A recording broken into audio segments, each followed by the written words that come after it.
हनुमान जी की व्रत कथा। केशव दत्त नाम का एक ब्राह्मण था जो अपनी पत्नी अंजलि के साथ ऋषिनगर गांव में खुशी से रहता था। गांव के सभी लोग ब्राह्मण परिवार का बहुत सम्मान करते थे। उनके पास खूब धन संपत्ति थी, लेकिन उनकी कोई संतान नहीं थी। इस कारण दोनों पति पत्नी दुखी थे। पुत्र प्राप्ति के लिए दोनों हनुमान जी की पूजा करने लगे। ब्राह्मण हर मंगलवार जंगल में हनुमान जी की पूजा करने के लिए जाता था। पत्नी घर में ही महावीर का व्रत रखा करती थी। दोनों शाम को बजरंगबली को भोग लगाकर व्रत खोलते थे। ब्राह्मण और उसकी पत्नी को हनुमान जी की पूजा करते करते कई साल बीत गए, लेकिन उन्हें संतान नहीं हुई। एक समय आया जब ब्राह्मण निराश हो गया, परंतु उसने बजरंगबली पर विश्वास नहीं छोड़ा। दोनों पति पत्नी विधिवत व्रत रखते रहे। एक मंगलवार अंजलि हनुमान जी को भोग लगाना भूल गई और दिन ढलने के बाद खुद भी बिना भोजन किए सो गई। उस दिन ब्राह्मण की पत्नी ने प्रण लिया कि वो अब अगले मंगलवार को भोग लगाने के बाद ही अन्न का दाना खाएगी। बिना कुछ खाए पिए किसी तरह से 6 दिन निकले। मंगलवार का दिन आया और कमजोरी के चलते वो घर में ही बेहोश हो गई। हनुमान जी अंजलि की निष्ठा देखकर प्रसन्न हो गए।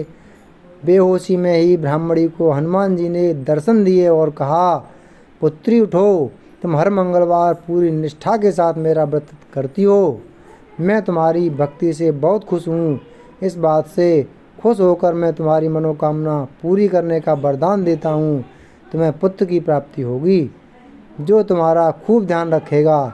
इतना कहकर बजरंगबली वहाँ से अंतर ध्यान हो गए। तभी अंजलि उठी और भोजन तैयार करके उसने सबसे पहले हनुमान जी को भोग लगाया। इसके बाद खुद भी भोजन किया। केशव दत्त घर लौटा तो ब्राह्मणी ने उसे पूरी बात बताई। पुत्र वरदान की बात सुनकर ब्राह्मण को यकीन नहीं हुआ और वह अपनी पत्नी पर शक करने लगा। उसने अपनी पत्नी को बोला, तुम झूठ बोल रही हो, तुम मेरे साथ धोखा किया है। कुछ समय बाद ब्राह्मण के घर एक सुंदर पुत्र का जन्म हुआ। दोनों ने उसका नाम हनुमान जी के नाम पर मंगल प्रसाद रखा। ब्राह्मण को हमेशा यही लगता था कि उसकी पत्नी ने उसे झूठी कहानी सुनाई और उसके साथ छल किया है। यह सोचकर वो बच्चे को मारने की साजिश रचने लगा। एक दिन मौका देखकर ब्राह्मण कुएं पर नहाने जाते समय बच्चे को अपने साथ ले गया। वहाँ उसने बच्चे को कुएं में फेंक दिया। ब्राह्मण के घर लौटने पर पत्नी ने उससे पूछा, मंगल कहाँ रह गया? वो भी तो आपके साथ गया था। पत्नी के सवाल सुनकर ब्राह्मण पहले थोड़ा घबराया और फिर बोला कि मंगल उसके साथ नहीं था। तभी पीछे से मंगल मुस्कुराते हुए सामने आया। यह देखकर ब्राह्मण दंग रह गया। केशव दत्त को रात को यह सोचकर नींद नहीं आई कि मंगलदास कैसे घर वापस आया। उसी रात बजरंगबली ने ब्राह्मण को सपने में दर्शन दिए। हनुमान जी ने कहा, मेरे प्रिय पुत्र, यह तुम दोनों का ही बेटा है। मैंने तुम्हारी और तुम्हारी पत्नी की भक्ति से खुश होकर तुम्हारी मनोकामना को पूरा किया था।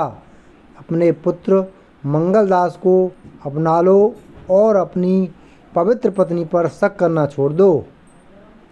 सुबह उठकर ब्राह्मण ने सबसे पहले अपने बेटे को गले लगाया, फिर अपनी पत्नी से माफ़ी मांगी। उसके बाद ब्राह्मण ने अपनी पत्नी को बताया कि वो किस तरह उस पर शक किया करता था और मंगलदास को अपना पुत्र नहीं मानता था। ब्राह्मण की पत्नी ने उसे माफ़ कर दिया और तीनों साथ में खुशी खुशी रहने लगे।